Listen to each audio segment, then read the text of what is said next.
ajr of fast, the reward of fasting is gone. You did your day, but the day is empty of hasanat. Because the purpose of the wisdom of fasting is actually to prevent your eyesight and your ears. But now you give the chance to your ears and to the eyes and to your tongue to say and to speak and to backbite. And so the day is count that you fast on that day. Just fast. But inside the day is nothing. There was some ikhtilaf between ulama about to do, and the ulama, they say, why this ikhtilaf? It depends on the person. The reason of the Prophet ﷺ, he says, أفطر الحاجم والمحجوم, both of them, the one who performed the cupping, the removing of the blood, and the one who actually give the blood, he said both of them, they nullify their fasting. Number one, because at that time they used to do it with mouth. They suck the blood to do hijama. The hijama is a medical thing. For some of you who doesn't know, we did talk about it before. And it's amazing, you have to do it, but wait after Ramadan. So they used to do it with their mouth. Now we have technology, we have those cupping, we have more sophisticated tools to do the hijama. So the one who performed the hijama, there's no way we can say he lost his fasting. So for sure. About the person who we take the blood out from him, the blood, you take a lot of blood from you, the bad blood, but still you get weak. I did hijama, and then after the hijama, you just lay down. So what happened? You may lose, you may ask for water, so the Prophet ﷺ says, stay away. And some ulama, they say, when the Prophet ﷺ says, أفطر الحاجم والمحجوم, both of them, they broke their fast. It means both of them are going to break their fast. At almost they are going to break. See, the Arabic also is technical here at this moment. Now, another thing which I like, man nasiya, some people they ask, I eat in the middle of Ramadan, especially the young brother, those who just become Muslim, they may wake up one day, just woke up there, and they went to the refrigerator in the in the day of Ramadan, and they drank or they eat something. You know what? The Prophet ﷺ, he says, it's from Allah. It does not nullify your fasting.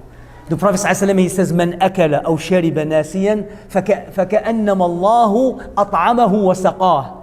He says not only that there is nothing on you, but you actually benefited. The Prophet ﷺ, he said, it is Allah who has caused you to eat and drink. It happens to me long time ago. Wallahi, after I did it, I felt happy because I know the hadith. But I was forgotten. Long time ago. I'm just saying, but when it happened to Abdullah ibn Umar, he says, somebody saw him. It says Sahabi. He was drinking like this out of forgetfulness. Remember the word. We're human. Insan comes from the word that forgotten. They forget a lot. Abdullah ibn Umar, he says he was drinking something, somebody remind him. He says, why are you reminding me? Allah is giving me food and drink. But the ulama, they say, the fiqh comes later. When you see somebody doing, you have to remind him.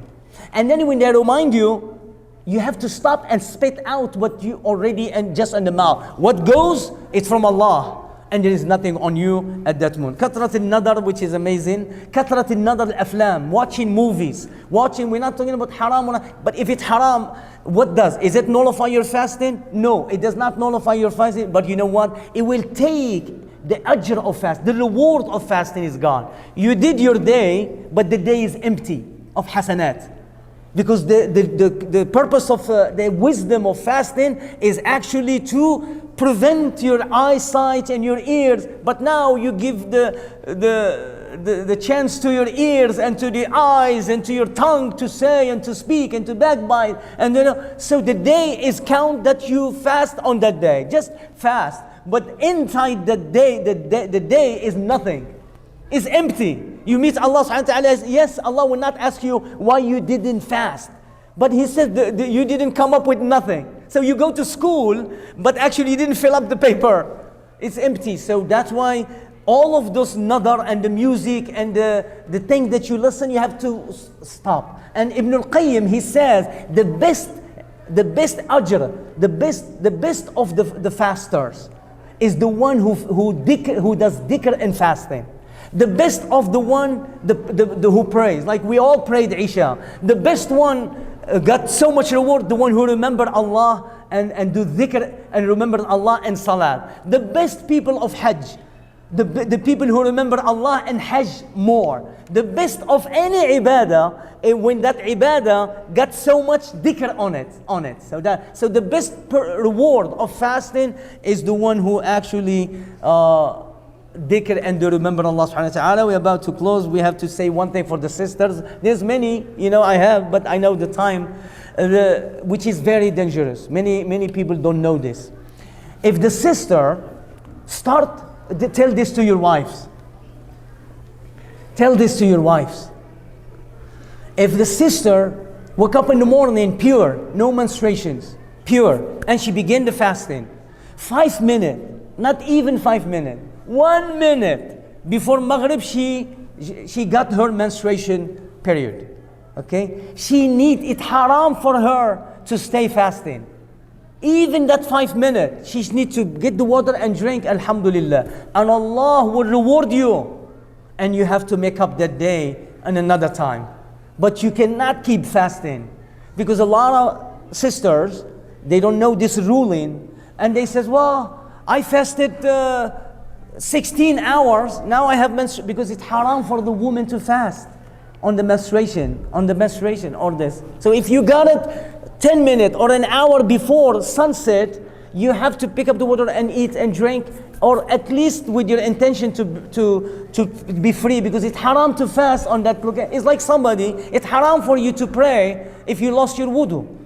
Even the Prophet ﷺ, one time happened to you, what's wrong? Let the people talk. If you lose your wudu, you don't even say salamu alaikum. This is a good ruling. If you lost your wudu, you pass some ear or something, you lost your wudu, or you remember, I didn't make wudu, I am praying all the way, it happened to me, we are human being. You have to leave the prayer. You don't be shy. If you're imam, you have to pull somebody from the back. If I am here and I remember I didn't do wudu, I'm going to pull you to lead the prayer, I'm going to go. One time the Prophet ﷺ was making salat. Even Rasulullah ﷺ, the iqamah came, he comes, Allahu Akbar, Alhamdulillahi Rabbil Alameen, he leading the prayer, and then he says, Kutu, stay on your place. He went inside, because the house of the Prophet was like the door, like from here to the door. He went inside, and the Sahaba stay still. Allah, I love this fiqh, this ruling. He took the shower because he was in janaba. He forgot. But you know what he said? I don't forget. But Allah caused me from His mercy to forget so you can learn from me. You see what I'm saying? He went, took shower, and came, the water still dripping from his beard. He just washed with ghusl janaba. So what's wrong with you? You're a human being. So the same thing for the women. If they fast the whole day, 1 hour before sunset, she found out she's menstruation, the blood, that's it, stop, and you will get the reward. The ulama say Allah will not waste your day that you fast. It will give you the reward. The reward, especially when you break your fast. It becomes mandatory. It becomes a must to break your fast. أقول قولي هذا وأستغفر الله العظيم. اللهم اغفر لنا ذنوبنا وإسرافنا في أمرنا. اللهم آت نفوسنا تقواها وزكها أنت خير من زكاها. اللهم اهدنا فيمن هديت وعافنا فيمن عافيت وقنا واصرف عنا شر ما قضيت فإنك تقضي ولا يقضى عليك. سبحان ربك رب العزة عما يصفون. سلام على المرسلين والحمد لله رب العالمين. اللهم بلغنا رمضان. اللهم سلم لنا رمضان وتسلم منا رمضان وسلم لنا رمضان. اللهم آمين والسلام عليكم. رمضان كريم. تدخل wait.